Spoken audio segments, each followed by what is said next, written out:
Hola, muy buenas Hola, a todas, a todos y a todes. ¿Cómo están ustedes?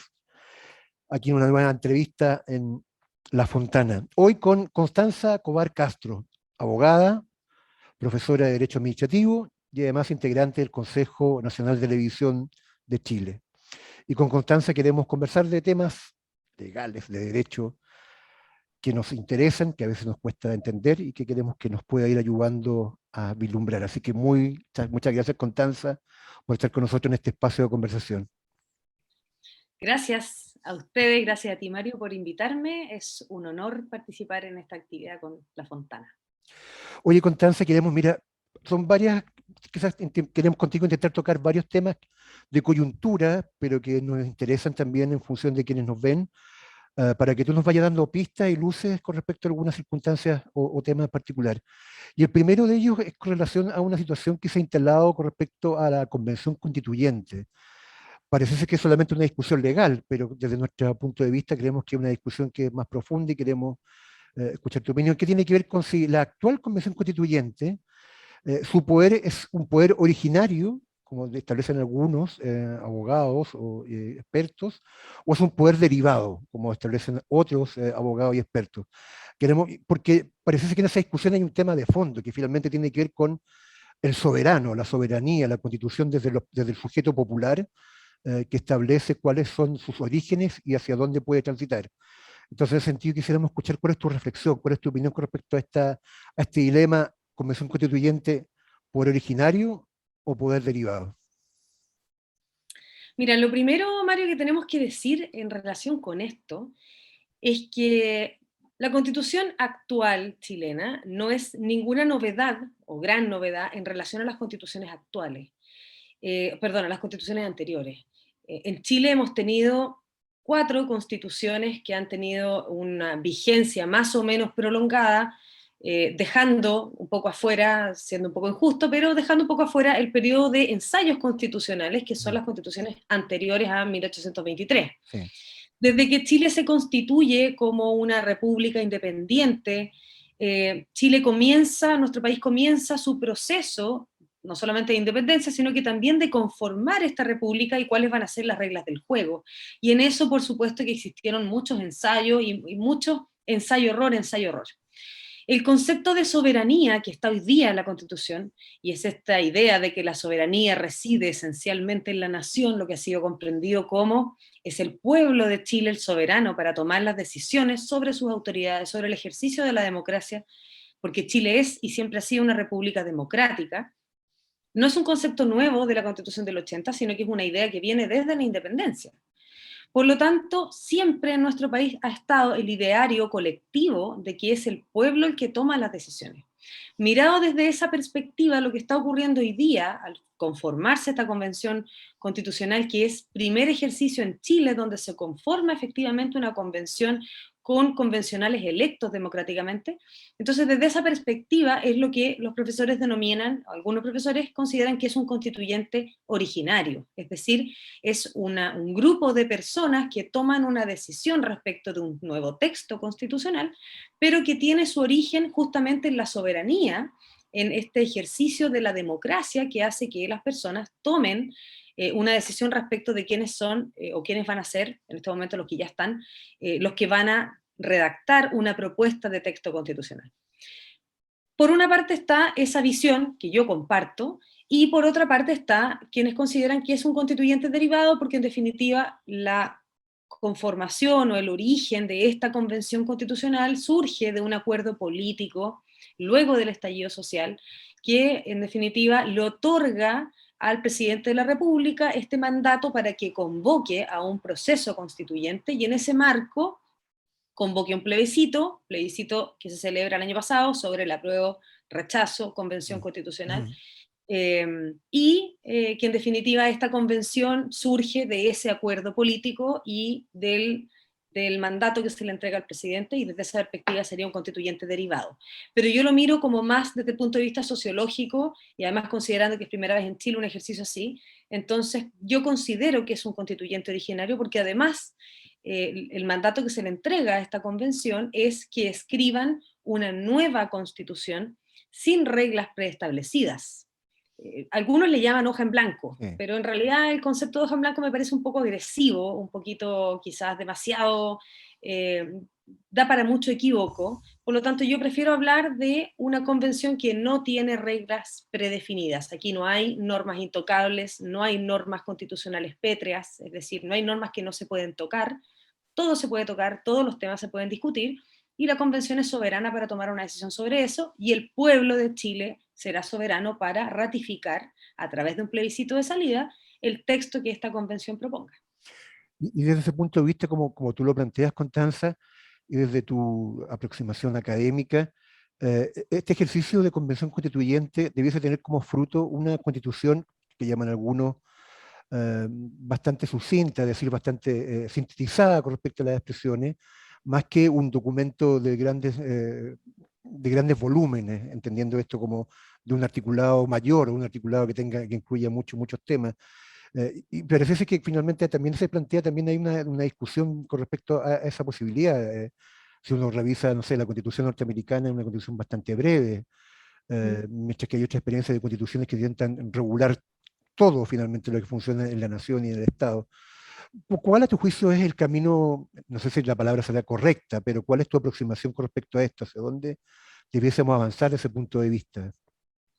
Yo soy partidaria, Mario, de las constituciones más bien pequeñas, sucintas, escuetas, porque la constitución política yo siempre explico de esta manera: la constitución es el esqueleto, es la estructura ósea de un país, es donde tú estableces la columna vertebral y los huesos principales. Esa estructura ósea luego se complementa con el resto de las normas jurídicas que existen, y eso le va dando la forma al cuerpo, es decir, los músculos, los tendones, el sistema circulatorio, el sistema nervioso.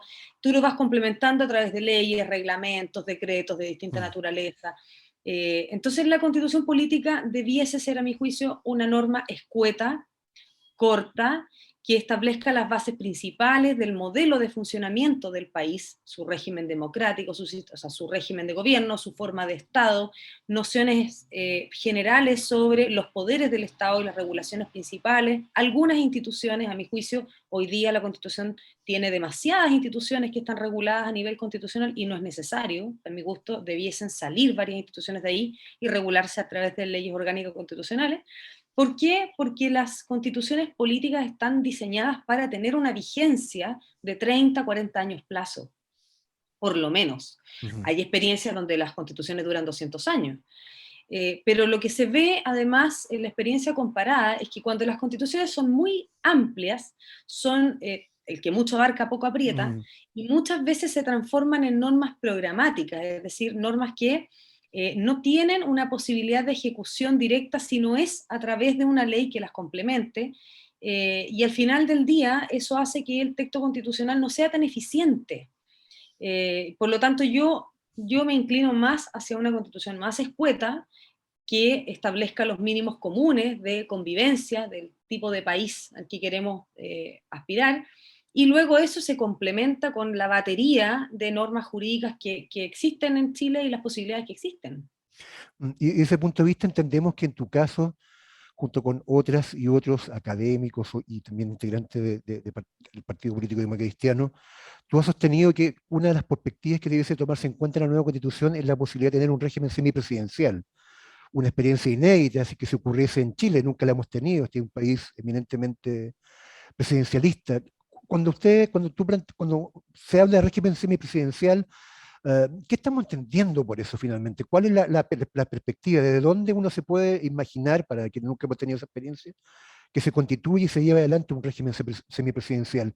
¿Y por qué, desde tu juicio, es una de las apuestas necesarias y convenientes para el desarrollo político, democrático de Chile de aquí hacia adelante? Bueno, lo primero, creo que ahí esa pregunta da para muchas explicaciones. Lo primero es decir que en Chile nosotros hoy día tenemos una figura de poder ejecutivo vigorizado. ¿Qué significa esto?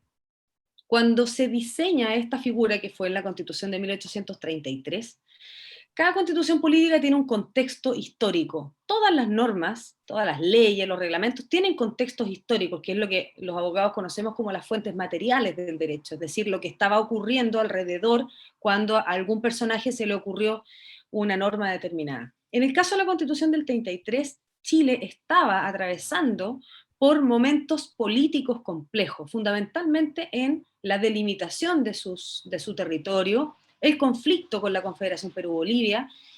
Había una situación histórica que obligaba a que Chile tuviese un modelo de gobierno que fuera hiperpresidencialista, es decir, un presidente de la República que tuviera amplias facultades, porque además en esa época la relación entre el presidente de la República y el Congreso Nacional era muy compleja. Luego de la Constitución del 33 y luego de la Guerra del Pacífico, la situación, por supuesto, la crítica que se le hace al presidente, a los presidentes de la época, desemboca, como todos sabemos, en el conflicto con el Congreso, que termina con el quiebre institucional en 1891, la Guerra Civil del 91, la muerte del presidente Balmaceda, y ahí Chile empieza una propuesta, digamos, una época de gobiernos parlamentarios. Es decir, pasamos a un régimen parlamentarista y ese régimen parlamentarista no dio buenos resultados, razón por la cual en 1920 se vuelve al sistema presidencial y la Constitución del 25 establece nuevamente el régimen presidencial.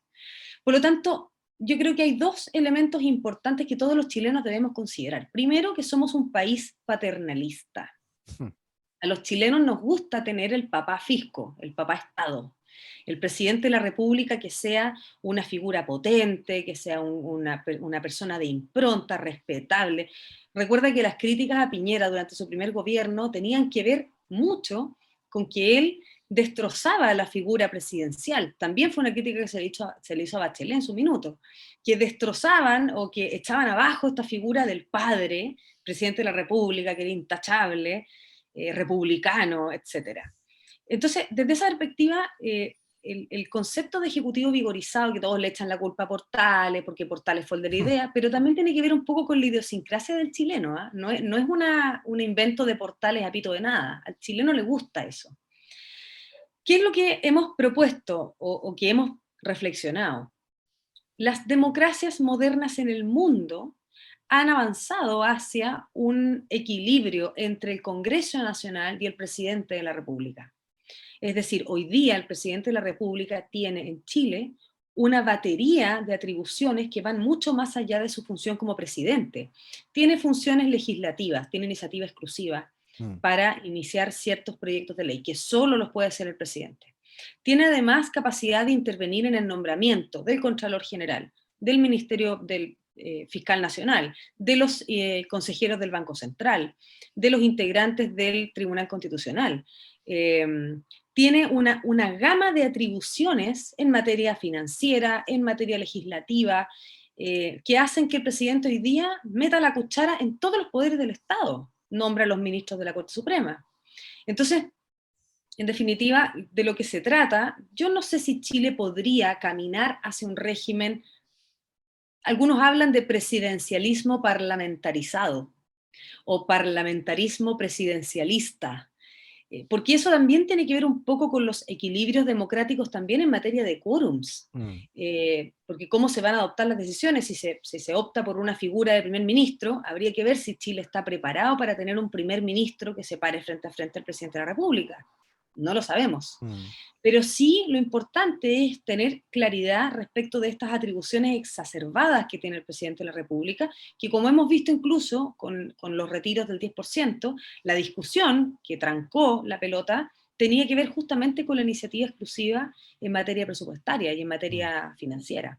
Entonces, discusiones como esa nos hacen reflexionar sobre si efectivamente, más que semipresidencialismo mirado desde el punto de vista parlamentario, quizás matizar un poco las facultades que tiene el presidente de la República hoy día, y de manera tal que las decisiones sean cada día más democráticas o democratizadas. Es decir, el Congreso Nacional es un cuerpo colegiado enorme, donde todas las personas que están sentadas ahí han sido electas democráticamente. Por lo tanto, se tiende a pensar, o debemos entender, que es una representación democrática más profunda que la que tiene el presidente de la República como único, Mm, digamos. mm.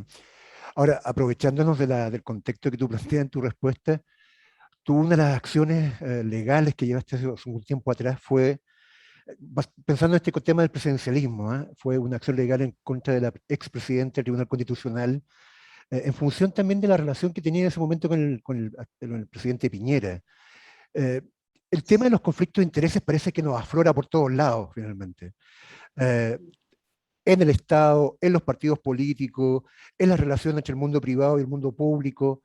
Eh, ¿Cuál es tu impresión? ¿Desde dónde tú crees que podemos entonces construir una relación que sea sana, en que los conflictos de intereses no estén permanentemente siendo un impedimento para el avance y el desarrollo de las perspectivas, de los intereses de los ciudadanos y ciudadanas, y donde finalmente también podamos garantizar que la transparencia y la posibilidad de que las cosas se coloquen arriba de la mesa y puedan ser vistas por todos y todas, sea una realidad en Chile? Porque tu acción, la que llevaste en ese momento, nos mostró algo que no solo estaba ocurriendo ahí, sino que finalmente es parte de un cotidiano que abunda, que está y que es permanente. ¿Cuál es tu reflexión frente a esta situación y a este proceso que te tocó vivir y que también tiene muchas aristas en distintas dimensiones que ya nombrábamos?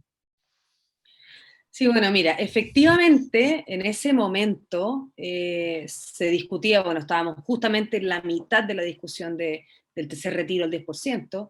El gobierno intenta una acción ante el Tribunal Constitucional justamente reclamando por esta facultad o iniciativa exclusiva del presidente. Y ahí, en definitiva, se planteó en su momento la inhabilidad de la presidenta del tribunal en ese momento, María Luisa Abram, atendido que ella había dado su opinión, y lo que yo hice fue hacer una presentación haciendo ver al tribunal y exigiendo al Tribunal Constitucional pronunciarse sobre su conflicto de interés respecto al Mm, presidente de la República. María Luisa Abram, recordemos, durante el gobierno de Piñera I fue la jefa de asesores del segundo piso, y no solo eso, sino que Piñera muchas veces dijo que María Luisa Abram eran sus ojos y ojos sus y oídos. oídos. Por lo tanto, su nivel, su estrecha relación quedaba de manifiesto. Eso afortunadamente llevó a una discusión al Tribunal Constitucional que puso en jaque al gobierno. Y eso finalmente facilitó, de manera afortunada para todos los chilenos, que el gobierno desistiera de su acción de su impugnación ante el Tribunal Constitucional y el tercer retiro fuera una realidad como lo había aprobado el Congreso. Ayer fíjate que conversaba con un amigo que me preguntaba si yo encontraba que Chile era un país corrupto o no. Yo trabajé en temas de corrupción mucho tiempo, fue mi especialidad, también cuando estuve en el Ministerio del Interior, yo era la auditora anticorrupción de Interior. Yo creo que Chile no es un país corrupto desde el punto de vista de la plata. En Chile no es tanta la corrupción, creo yo, que ocurre con el funcionario, el que se le lleva un maletín con plata o se le regala un quequito o el auto para la señora. Pero sí estamos invadidos por los conflictos de interés. Y eso yo creo que es una realidad que hoy día es insoslayable.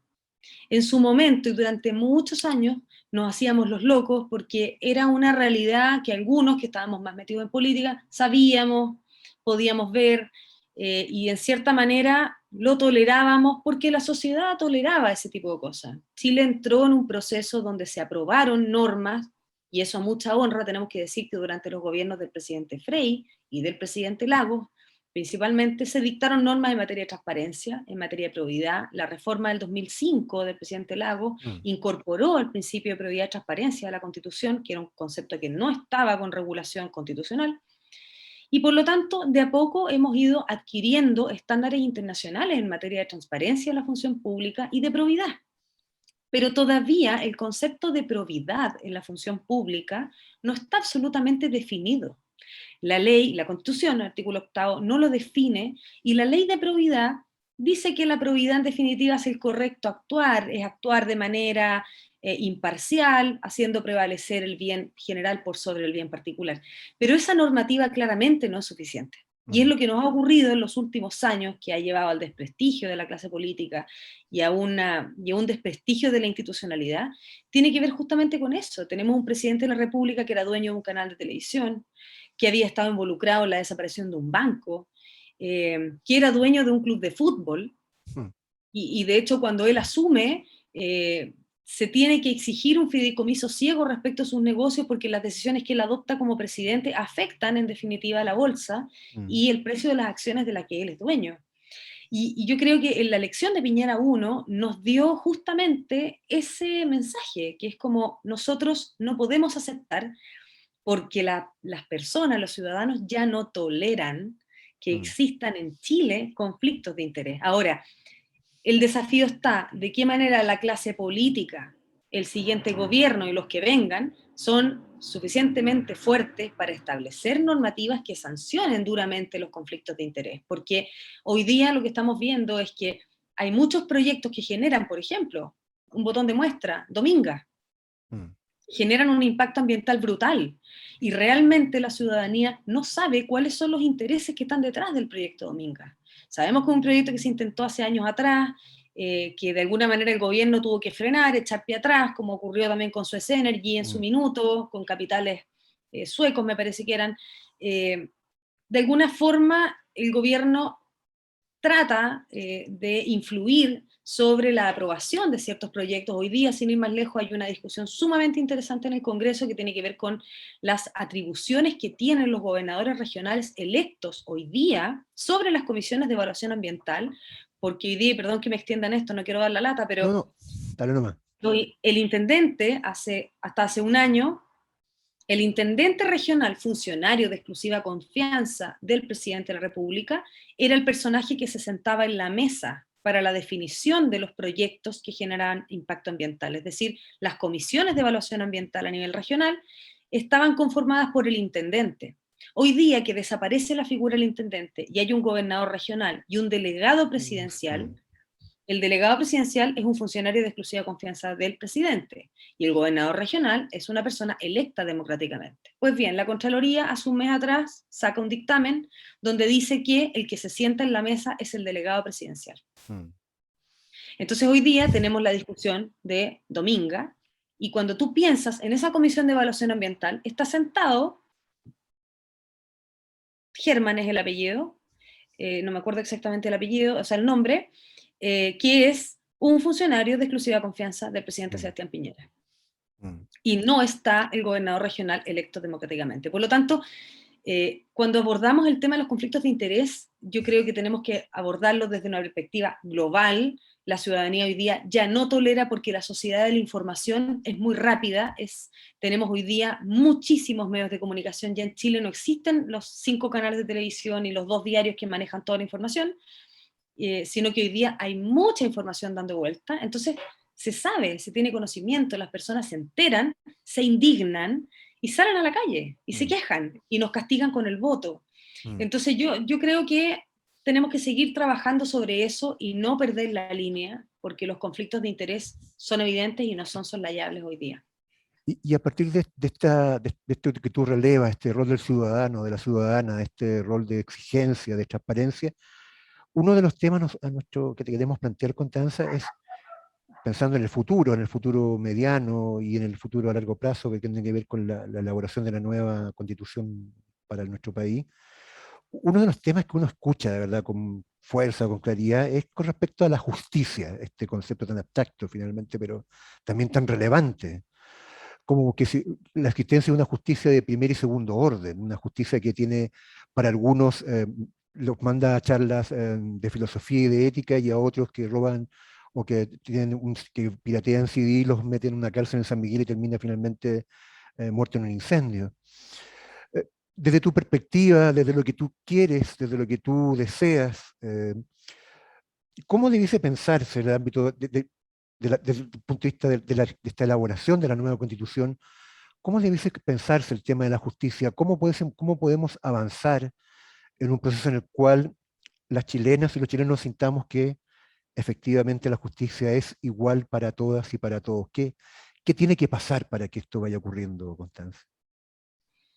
Mire, yo creo que, esto es una opinión muy mía, pero creo que el concepto principal que debiésemos acuñar como punta de lanza, en primer término, es la justicia distributiva. En Chile tenemos un Chile de primera clase y un Chile de segunda clase. Yo creo que eso es una discusión que ya no nos podemos hacer los lesos. Efectivamente, hoy día la distribución de los ingresos, la entrega de los recursos estatales también tiene un sesgo muy potente entre Santiago y regiones, dentro de las regiones, las zonas que son centralizadas, las capitales regionales y las zonas aisladas. O sea, tenemos que partir de un concepto de justicia distributiva distinta, no solamente desde el punto de vista de la justicia estrictamente, poder judicial, sino que también a nivel macro, cómo descentralizamos, cómo hablamos de equidad en los territorios, cómo hablamos de una distribución equitativa en términos del desarrollo económico, en términos de los impactos ambientales. No podemos tener más zonas de sacrificio, no es posible que Puchuncaví sea una zona de sacrificio, que Quintero sea una zona de sacrificio, porque no basta con que el Estado diga, oiga, yo lo hago puré, pero lo compenso. No podemos tener más polimetales en Arica, no podemos sacrificar las zonas, los parques nacionales, Cahuéscar, en el sur, no se puede, ¿entendés? Entonces yo creo que hay un concepto de justicia distributiva, en el más amplio sentido de la palabra, que debiese infundir primero, antes que todo. Y eso arrastra la justicia social, arrastra también la justicia judicial, por decirlo así. Yo soy una convencida de que nuestro sistema judicial no es un mal sistema. Yo creo que nosotros hoy día tenemos jueces y juezas que ejercen su labor, la gran mayoría, con mucha abnegación, y estoy independiente que yo sea abogado, que yo no litigo, pero tengo muchos amigos que son jueces, y yo veo que se sacan la mugre, o sea, pasar por la academia judicial, estudiar para esto, no es fácil, y lo hacen con mucha abnegación y con mucho cariño y les encanta su pega. Impartir justicia es un trabajo muy difícil. Pero también hay una batería normativa que es muy mala. Nosotros tenemos un Código Civil que es de 1855 y que por lo demás es una copia del Código Civil francés. ¿Qué tiene que ver la sociedad chilena con la sociedad francesa? Y desde ahí arranca un concepto de que el que se roba una gallina es más grave que robarse un banco. ¿Entendí? Que también tiene un contexto histórico. La gallina se usaba para comer, el banco no. Por lo tanto, en su momento, la protección a ese tipo de cosas era mucho más fuerte. Entonces, yo creo que también, y con justa razón, los jueces se quejan de que no tienen tampoco siempre las herramientas para tomar. Ahora, esto dejando fuera las excepciones, porque también hay muchos jueces descriteriados que toman decisiones completamente destempladas, y eso es algo que ocurre siempre. Y por eso de repente tú te encuentras con que un tipo que tiene 200 reincidencias por robo con intimidación y un gallo que lo pillan en un portonazo en una comuna, y te dice, pero ¿cómo este gallo tenía 5 órdenes de aprehensión pendiente, había cometido el mismo delito 25 veces, y cómo está libre? Hay muchos jueces descriteriados, pero también hay muchos jueces que son sensatos y que parte de sus discusiones y de sus planteamientos con el Ministerio de Justicia, por ejemplo, es pedir reformas a ciertas normas, que el Ejecutivo se las juegue y se modifique. Ahora hay una discusión sobre modificación del Código Civil, de nuevo. Hay modificaciones a distintas normas en materia penal, hay modificaciones en materia tributaria. También estamos en un proceso de creación de nuevas legislaturas, nuevas judicaturas, perdón. Hay jueces en materia tributaria, aduanera, hay jueces ahora en materia ambiental. Yo espero que se cree también una judicatura especializada en materia administrativa, porque las personas que tienen conflictos con la administración del Estado no tienen a dónde recurrir, si no es a un órgano de la propia administración o a los tribunales de justicia, que son un poder aparte. Entonces, yo tengo la sensación, tiendo a pensar que el concepto de justicia hay que tomarlo desde una idea macro. A Chile le hace falta mucho la justicia, pero la justicia desde todo punto de vista, justicia social, equidad en la distribución de los territorios, descentralización efectiva, justicia distributiva. Creo que las personas, los chilenos, estamos esperando no solamente justicia para nosotros, sino que también justicia para los que están más desposeídos, que no tienen las herramientas para poder defenderse. Sí. Siempre el tiempo, Constanza, acá en La Fontana se nos hace corto, la media hora siempre se nos pasa volando. Pero también siempre cuando terminamos nuestra conversación con nuestras y nuestros entrevistados, les pedimos dos regalos, les queremos, y también te lo queremos pedir a ti, que nos puedas contar o recomendar alguna serie o película que tú creas que pueda ser de nuestro agrado y que nos puedas también proponer algún libro que pueda ser atractivo para estos días en pandemia. Así que te queremos invitar a que nos puedas contar qué nos puedes proponer en ese contexto. Bueno, con todo gusto. Primero, Bueno, serie, yo formo parte del Consejo Nacional de Televisión. Este consejo tiene un fondo, que es el Fondo de Fomento para la Industria Audiovisual Chilena, y a través de ese fondo el CNTV, el Estado chileno, lo que hace es promover a la industria audiovisual, otorgándole fondos para que puedan sacar adelante sus producciones y que ojalá esas producciones luego se repliquen en el extranjero. Se acaba de iniciar o de lanzar una serie que se llama Inés del Alma Mía, que se basa en el libro de Isabel Allende. Mm. Esa es una serie financiada en parte por el fondo CNTV, que va a empezar a reproducirse a través de las pantallas de televisión nacional. Siempre los proyectos del fondo van de la mano con un canal de televisión abierta, porque la idea es que todo el visionado chileno tenga posibilidad de manera gratuita de acceder a las producciones audiovisuales chilenas financiadas con, en parte, porque no es el 100% siempre, financiadas con fondos estatales. Por lo Ujú. tanto, recomendación de serie, Ok, Inés del Alma Mía. Y recomendación de libro, Mario, Pedro Páramo. así es. Mm. Pedro Páramo, del gran Juan Rulfo. Este es un libro que es la historia de América Latina, no es la historia de América Latina, pero es una novela eh, ícono del realismo mágico latinoamericano, preciosa, entretenida, eh, requiere un poquitito de concentración porque va entre la vida y la muerte, va justamente caminando entre un espacio y Y otro, otro. Mm. pero lo entretenido es una novela escrita a mediados del siglo XX, y retrata muy bien las costumbres, los paisajes, las comidas, los sabores, los olores de la Latinoamérica en la que nosotros vivimos. El realismo mágico fue un movimiento sumamente interesante en nuestro continente, y yo recomiendo 100% la lectura de Pedro Páramo, porque además es un clásico y es una novela muy entretenida, muy Así es, entretenida. así es. Oye, Constanza, te queremos dar las gracias por este tiempo con nosotros, te queremos agradecer tu perspectiva, tu idea, tu osadía con respecto a las formas que nos plantean las cosas, así que muy agradecido a esta conversación de hoy día en La Fontana, así que muchas gracias a ti. Muchas gracias a ustedes y grande en la Fontana, Así siempre. es, en La Fontana una nueva entrevista el día de hoy, agradecidos de Constanza y agradecidas también de cada una de ustedes que esperamos disfrute como hemos disfrutado esta conversación el día de hoy, que nos alimenta el alma y el corazón. Nos estamos viendo en una próxima oportunidad. Muchas gracias.